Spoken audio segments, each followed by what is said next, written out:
Hello everyone. Today we're going to be talking about intuitive drawing, but really it could expand to include any kind of creativity or any medium.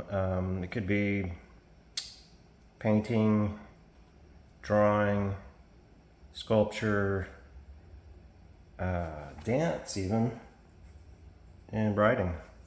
Anything creative. So what we're going to talk about is a process to sort of get in touch with yourself, open up. And the idea is to not be worried about outcome, not trying to control it. And really, it's sort of like driving, but then you're putting it in cruise control, or you're going on autopilot, or if you want to use the self-driving metaphor. So what we're looking for is feeling, motion, movement, and it's a process that we're involving ourselves in to basically allow ourselves to sort of resonate with whatever it is that we're doing. So it could be opening up to our greater creative self. It could be opening up more in a meditative sense. It could be focusing on an issue or a target or a question. Something that's bothering you, maybe it's just a meditation for the day. But we'll start with relaxing and setting the intention to connect to allow ourselves to engage in this process and to set the focus, whatever it is. Maybe it's an open focus, open question, maybe it's more specific, or maybe it's just, again, the creative drawing process. And the idea really is that we're sort of connecting to our higher consciousness, if you want to call it that, our greater psyche, higher self, vibration, creativity, our openness. It's going to lead us into a trance state, ideally, to where we're not really thinking about it, we're just doing it. And the more we're sort of involved in that process, the more we connect with it. When we sort of interrupt that with thinking, thinking about the outcome, expecting something.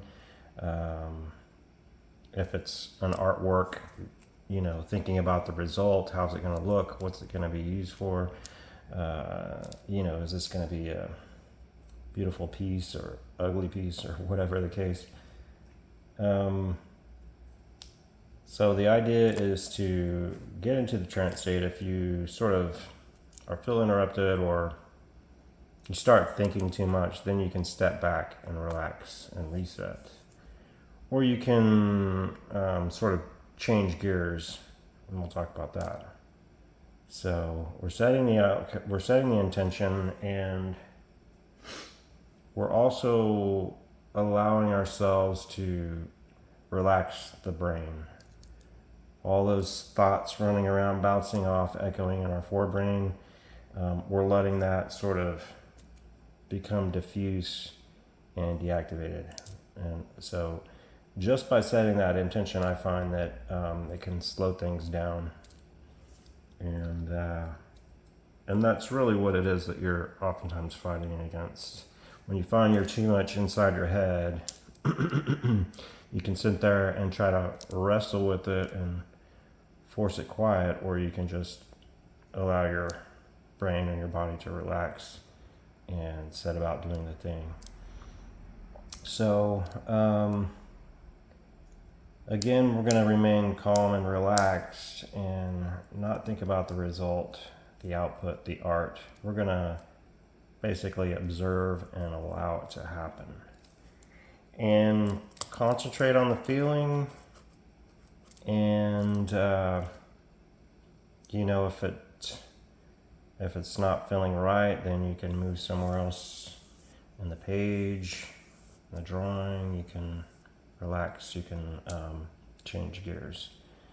If you get too complacent, you can basically, there's a number of things. You can move somewhere else in the drawing. You could maybe change angles, go upside down, close your eyes, look away, look in a different corner, opposite corner, loosen up, let your hand move more freely.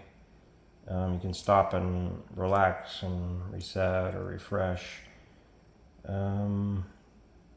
You can also do multiple sessions, come back to the same thing. So you don't expect it to be on a time frame, or this has to happen a certain way. And yeah, you can have multiple sessions and allow it to develop over time. And if you're creating that piece of art, maybe it's just going to be used to spark ideas. Maybe you're going to brainstorm on a subject matter. Maybe it's going to be it's going to lead into something else, or maybe that is going to be developed later when that feels right. So and just kind of move about, and you can focus on like a one-line drawing, sort of staying on the page for some amount of time, and then you can get loose and whatever compels you. We're not going to think about it. We're just going to sort of allow things to happen. And if it looks dumb, then it looks dumb. If it looks weird, it looks weird. See, we could sit here and fall in the trap of thinking about what looks right, what looks wrong, what doesn't. Inevitably, when you get into like this feeling, then things can get a little messy, but that's okay. So you can develop it more later, you can paint over it, you can sketch lightly, you can sketch in pencil. So really, we don't have any kind of set intention. So this is going to be rather random. Looking into the drawing and then like allowing things to kind of form is like one goal. We're seeing into the drawing as it develops, and we're allowing it to happen. And the further you get into it, the more you're going to get feelings, impressions. You're going to get visuals. You're going to get into a rhythm. You can be looking in the example. Let's say you're using this in an RV session, remote viewing session, or similar. You're looking at a detail. Maybe it's front loaded. You can look at your tastes, smells, colors, textures, and dimensionals. You can also fill into the page for depth and 3D quality, volume, movement, light, dark, all the little aspects that can come about as you sort of let it bleed out onto the page through the ink of your pen or whatever you're using. So it's a lot of scribble.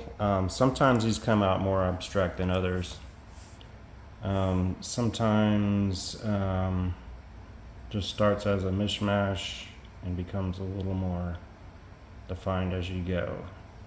And then you may find that you want to start again. Start clean and maybe change it up a little bit. There's no limitation really. So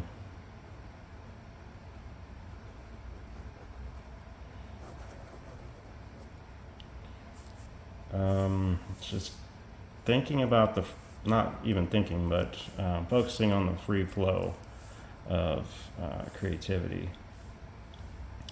And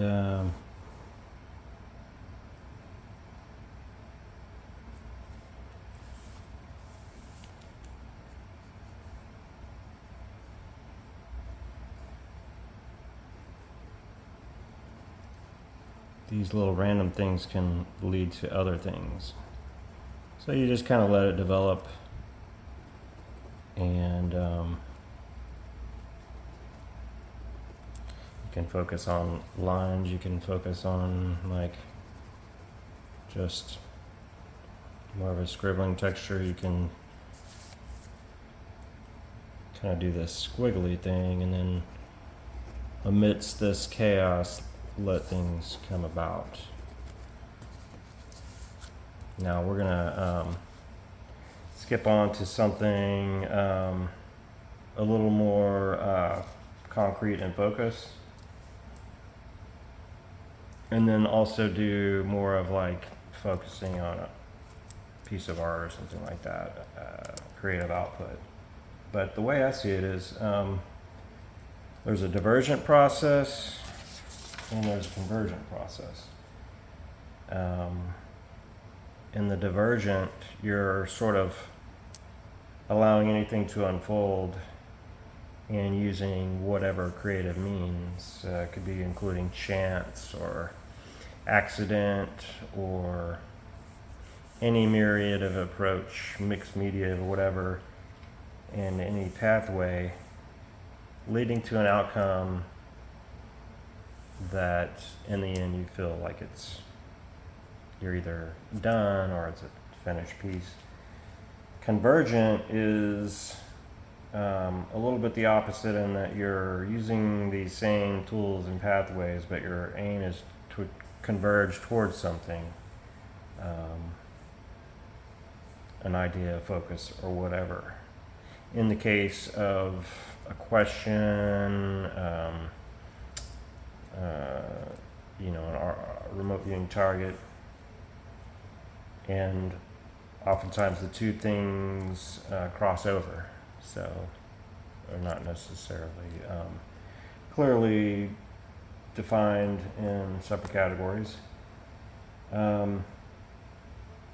So you could call it intuitive art, intuitive viewing, or observation, or sensing, knowing, perception, whatever. It doesn't matter. The name doesn't matter. It's the process. And it's always been there, and it's always been available to anyone. So,